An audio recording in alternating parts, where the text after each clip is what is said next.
Hello, everyone.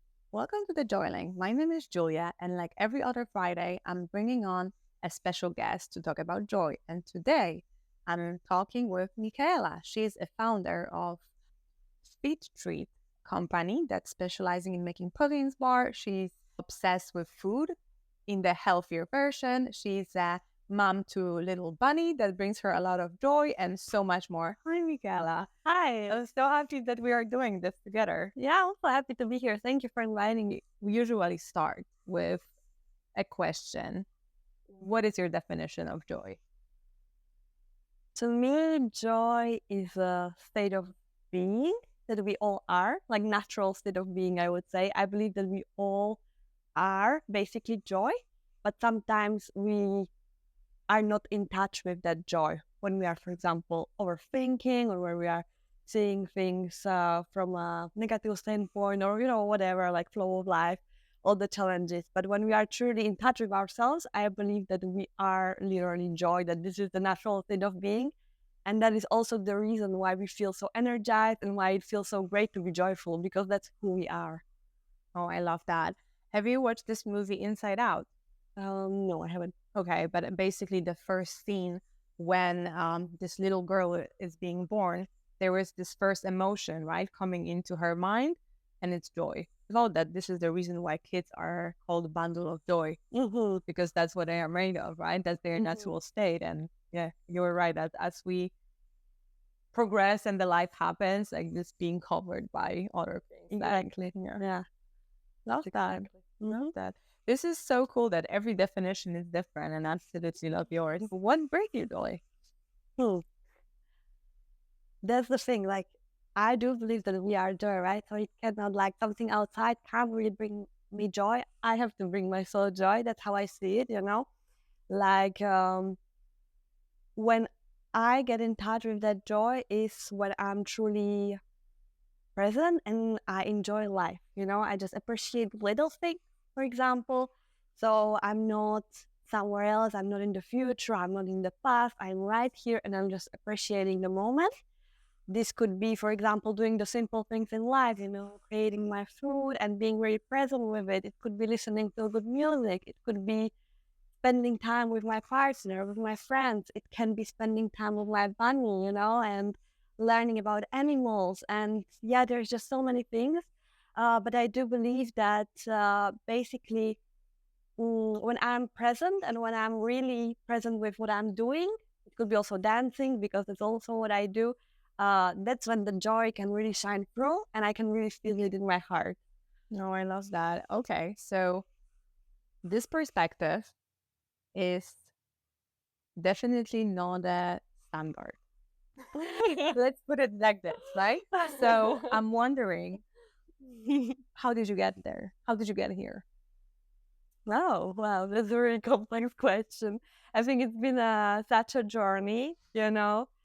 Um, I think the first like kind of breakthrough when it was also when I got into personal development, right? It was when I broke up with my boyfriend. It was my first long-term relationship, and after that, I could feel that it was like it felt like I lost a little bit of myself, right? Because I was so invested in this relationship, and it was really hard to get through it. But after that, on the other side, there was something much bigger, much greater. And since then, I started to like look into it. All right, what if everything that I learned is kind of wrong? What if it's not the people that should bring me joy? What if it's not the relationship that should bring me joy? What if it's not this and this? What if I should bring myself joy? What if I am the joy, right? And this was kind of the first starting point, I would say. And then, I read this book, and I experimented, for example, with gratitude and this and this and this.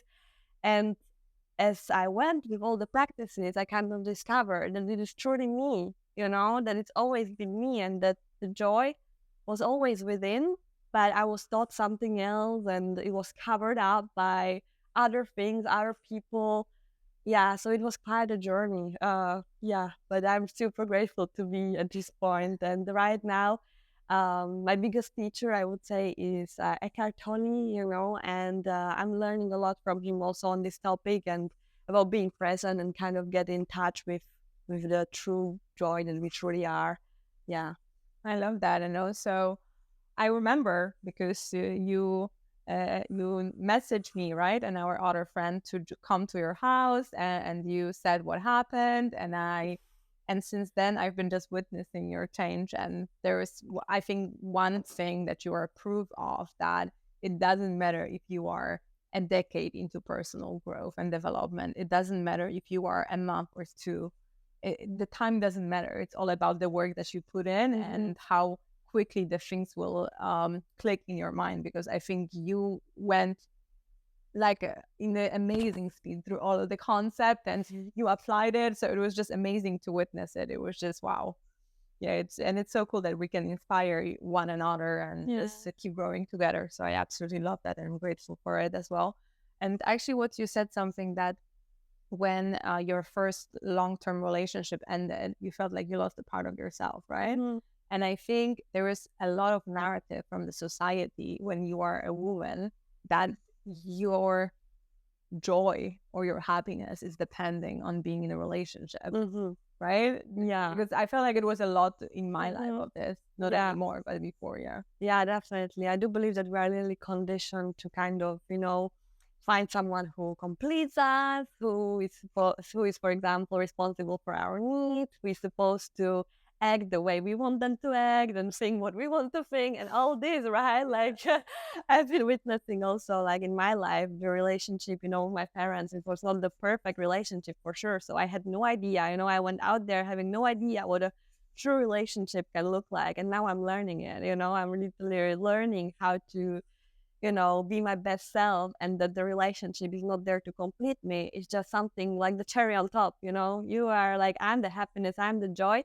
And the relationship is just a wonderful thing. It's a wonderful gift, but it's not something that is like, that I'm depending on it or whatever, Yeah. It's like nothing can complete you because you're already whole. Exactly. And that's so different. Exactly. That's such a different mindset, because I think I've been for a big part of my life like running from one thing to another to find this like fulfillment. But no, if your cup isn't full by the thing that brings you joy, and you are not aligned with yourself, who you are, then you will never find it. Exactly. You don't have it. You have it but you don't see it. Yeah. So. Then you will always see the faults, you will always see the problems, you will always see everything else that is kind of actually detaching you from the joy that you truly are. Yeah, because at the end of the day, we do not need much. And I remember when I was single, I was very conscious, and I was like, yes, I'm not going to date. I was having this mindset that I have so many amazing people in my life, right? Like each time when we meet, we are having so much fun, and I'm so excited for it. We sometimes dancing, like there's a lot of good things going on. And then so many other friends are like that. So I'm like, if I'm having such a high standard for friends, then why I would go out for a date with someone that I'm not excited about? That's not going to happen. Because I feel like we have high standards towards friends, but when it comes to dating, when you are not in the healthy relationship with yourself, then we lower the standards. And usually I've noticed that it was a case for me, and also I see it more and more, that women are just settling for a little bit of attention because they are not comfortable with being alone. And that's such a broken conditioning. That's a broken program. Exactly. Yeah, for sure. I also noticed that, for example, when I was in the searching mode, searching for someone in my life, and I really wanted the relationship and stuff, I wasn't meeting the right people at all. I was going on dates that didn't bring anything whatsoever. I was just a total disaster, and I was wondering, like, when is it gonna happen, right? But then when I was really like digging deeper into myself and, being happier and happier and happier, I kind of came to the point when I didn't search anymore, when I was just happy, and I didn't care when it would come and how it would happen. I really didn't care. I just knew that at some point I'll meet the person, that I fall in love with, and that is the perfect partner for me. And that's exactly actually when I did find, the partner that I'm now with, and I'm really grateful for him. So yeah, I need to become happy first, and then I met the partner. And many people believe it's the other way around, that you are here, like your needy self, and when you find yourself a partner, you'll be happy. And this is kind of the distorted view of reality the other way around. Yeah, that's the biggest lie that is being sold. Like I thought that when I will be in a relationship, I will be happy. That was the biggest delusion that I could ever believe in.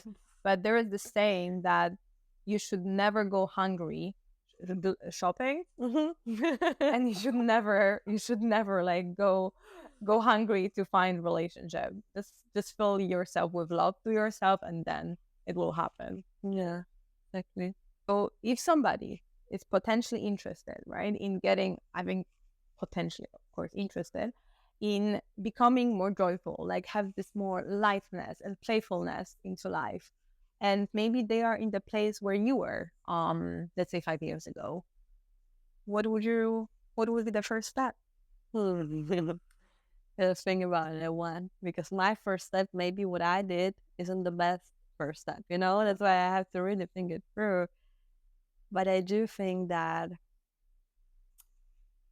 sometimes it depends really where you are, but when you are a lot in your mind, let's say, I do think that it helps a lot to get more into your body. So I do think that with, for example, practicing meditation, you can't go all wrong, because you will get more into your body, into yourself, and more out of your mind, which is actually mostly where the ego is, and where we are creating this unhappiness or this perception of unhappiness. So I do believe that when you do not feel very joyful, it's important to slow down, kind of, and check in more with yourself, and kind of quiet the mind, find out who you truly are, and then also following your beliefs. So what is bringing, like, what do you love to do, So if you love dancing, why aren't you dancing? This is also what I realized when I came here to Olbo. I was dancing a lot when I was in Slovakia. I had my group, everything, right? Then when I came to the studies, I did everything as everyone wanted me to do, need to get a good title, need to get a good job or whatever. I dropped the dancing, and then I realized, but I love dancing. What am I not dancing? So when I realized it, I signed up for a pole course here, right, in Olbo. And it's amazing when you do something that is kind of in line with you, I would say. For me, it's also, for example, cooking, creating healthy meals, So yeah, I do believe that the more joyful you are, the more you also are able to like do the activities that are aligned with you. You are like kind of finding out what you truly love to do as well. Because if you are in this dark cloud that, for example, nothing makes you happy, it's really hard to start cooking and really feel the joy, because it's not there. You can do the activity, but it doesn't necessarily bring you joy. That's how I think that it is. So firstly, slowing down and finding out like what is actually your heart telling you to do, maybe, so get more into the body, get more into your heart, and then follow it. But what do you think? Because I think this listening to the heart, it does require maybe not confidence but courage. And I think that's what it takes, enormous amount of courage to say, like, my joy is mine, yours is yours. I'm going to do whatever the hell I want. That takes enormous amount of strength. So how to build that? Just don't care about what others think, will you? And I know it's easier said than done, but start doing that. You gotta go through that fear. That's the thing. You just gotta go through that fear and know that it's okay if not everyone likes you. Let's say if not everyone agrees with what you do, if not everyone is, because it was hard also for me, and my family, and also like my dad, like. The relationship wasn't the easiest, right? Because he wanted me to get a full-time job. He wanted me to do this, and then I am here, starting my own company, and and it's totally different than what he imagined. Like, get a secure paycheck, do this, and it took me also time to get that courage, right? But at some point, I believe you get to the point when you realize that you just can't follow other people's like idea of you, right? When you have to stand up, for me it was standing up to my dad and say, hey, this is actually what I want to do, so you either support me or I can't hang out that much anymore with you and all that, because it is tough, but you gotta really decide where you are going with your life. And it is not easy, but it is simple, I would say. You just gotta start doing it. That's it. It's the simplest, hardest thing to do, right? Yes, exactly. But I think what helps me who is dealing with the consequences of your decisions majority of the time. Yeah, I too. Yeah. So until this equation won't change, I don't care. Because Exactly. yeah, there is so much. And also I think what is important to keep in mind that whatever people are saying to you, it's not about you, it's about them. They're just talking about their perspective, their limitations. Like somebody like, I could never start a company with this mindset, yes. Right? And with my mindset, I cannot understand why you cannot start a company, you know? Exactly. So it's all about this perspective and what lenses do you have, what outlook do you have, right? Because it's from being negative person to being positive person, it can take a few months or even few hours. Yeah, up to you. Right. It's a practice for sure. Yeah. For me, it also wasn't the easiest in the beginning, you know, to be positive and gratitude and all these things, right? It's not the easiest when you come from an environment where the kind of positivity wasn't that much there, right? So you gotta literally recondition yourself, recondition your body, and like recondition the way you think. And it takes some time for sure, but it's truly worth it. I agree that it takes courage to stick to your values and to who you are. Because I remember that I think I've been quite joyful majority of my life, but then some people are like, oh, why you are so happy? And why you are like this? Why you smile? And back then I was thinking about it, but now I'm like, wow, the fact that they asked that question, it spoke a lot. Yeah, it spoke a lot about them. Yeah, and that's heartbreaking, and I think that's one of the big whys why I'm doing this podcast, just to spread it and give. Literally, there are no excuses there are no excuses to experience joy in your life, because everybody can do that. Everybody is made of, right, as you said earlier, and the joy has so many different shapes. Yeah, like that's exactly the thing, you know. That's why we love the joy that much, because it is higher energy. That's really in alignment with who we are. So yeah, it feels just light, doesn't it? You know, when you are joyful, it feels like everything is just flowing, and this is because it's our natural state of being, and it's wonderful. Sure is. I agree. Yeah, because happiness is more. Yeah, you can even pretend that you are happy, but with joy, it's a bit more difficult. No?